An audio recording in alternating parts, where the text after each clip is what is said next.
Well, I was probably about 13 or 14. You know, I didn't have that much education. Started drinking, started doing drugs, you know, getting involved in the gang stuff around the neighborhood, you know, and then we had a lot of fights. At one time, I was going to school. I was probably about, I don't know, maybe between 13 and 15, if I remember. And there was blacks and the Mexicans always had each other, going at each other's throats. So the leader sat in the back of the bus. So, you know, it was dressed up day. We dressed all what you call lowrider hats, Stacy Adams, and they dressed their way. So I went and sat in the bus, and I told them, you ain't gonna sit back here today. So that was my mistake. So when the bus showed up, I lived right in the East Dallas projects, right off of Washington. So when the bus pulls over, I get out. Next thing you know, I just see 30 guys just fly out the windows of the bus and surround me, and they beat me real bad. So I went back to school. I catch one at a time, coming down a hallway, and I was just stick them. You know, I would stick them, and I would cut them, and just leave them there. So, you know, after hurting so many people, they had to kick me out of school. You know, I couldn't stay. The judge said it was like lighting a time bomb. We don't let him go. We have to let him go now. You don't need to be in school no more.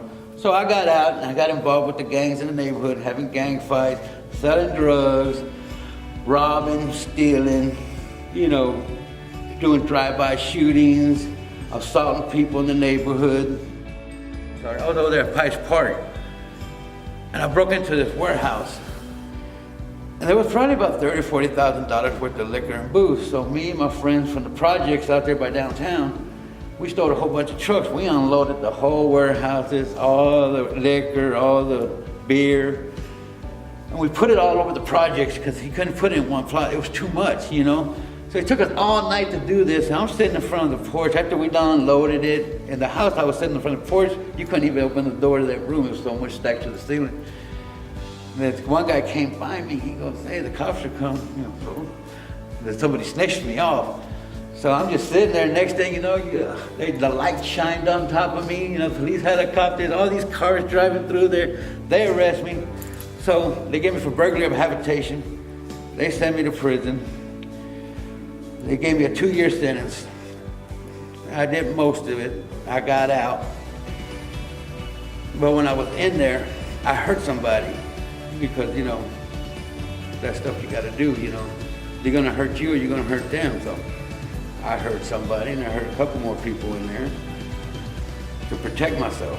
So when I got out, I went back to the same stuff. I started selling drugs. I got caught, and I went back to prison for probably 9.5 years. And when I was over there in prison, I hurt somebody again, because the boss man, they open your cells, and the inmates come in and they try to hurt me. So, you know, I had my shank by my bed, and I had my lock with my belt. So when they ran in, I went at them. You know, I didn't get cut. I don't know how, but I didn't get cut. But I got hit with locks all over the place. They hit me with the locks because they have the belts tied, and they're hitting you with those padlocks. But, you know, I was so hyper, you know, I didn't feel it. But, you know, I was in the infirmary room for a while. They kept me in the infirmary room for a while.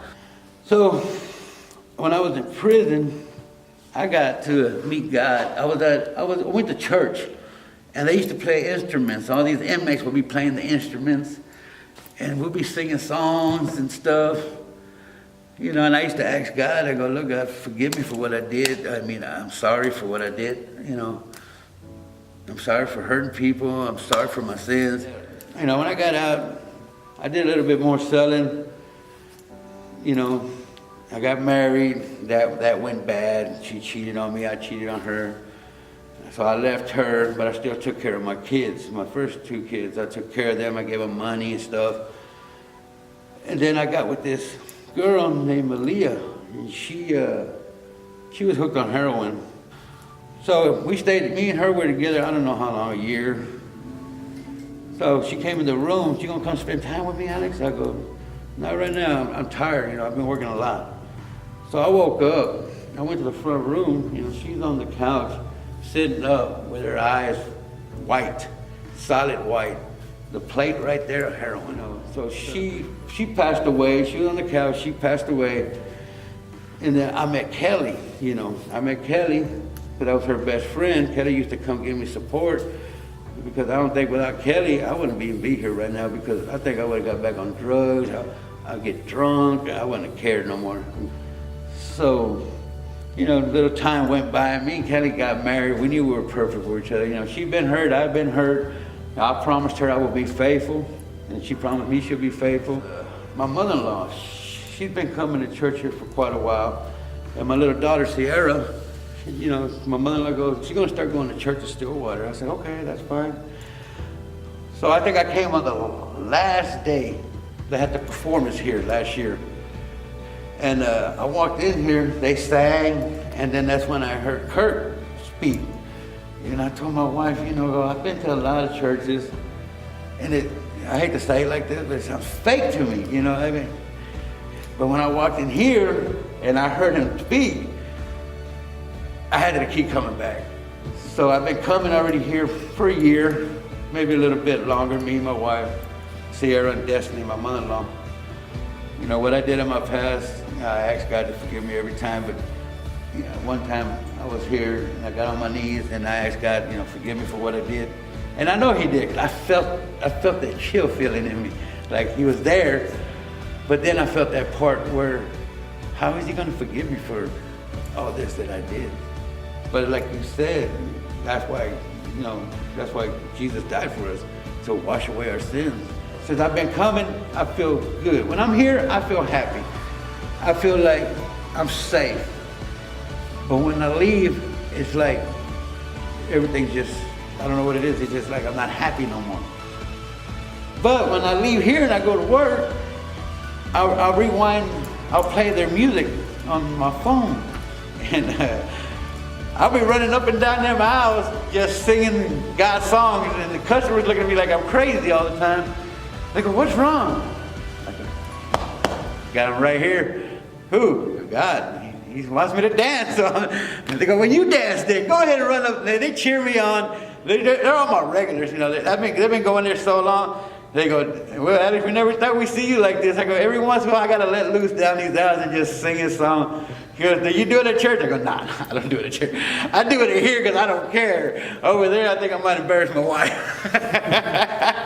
Great Are You, Lord? That is my favorite song. It's just something about that song. It just opens up my heart. I mean, it's like I feel cold chilled in me. And I'll be sitting in a chair, I'll be standing up and I just want to jump out in front of everybody and just start bringing everybody to really praise that song, because that is a beautiful song. Great Are You, Lord.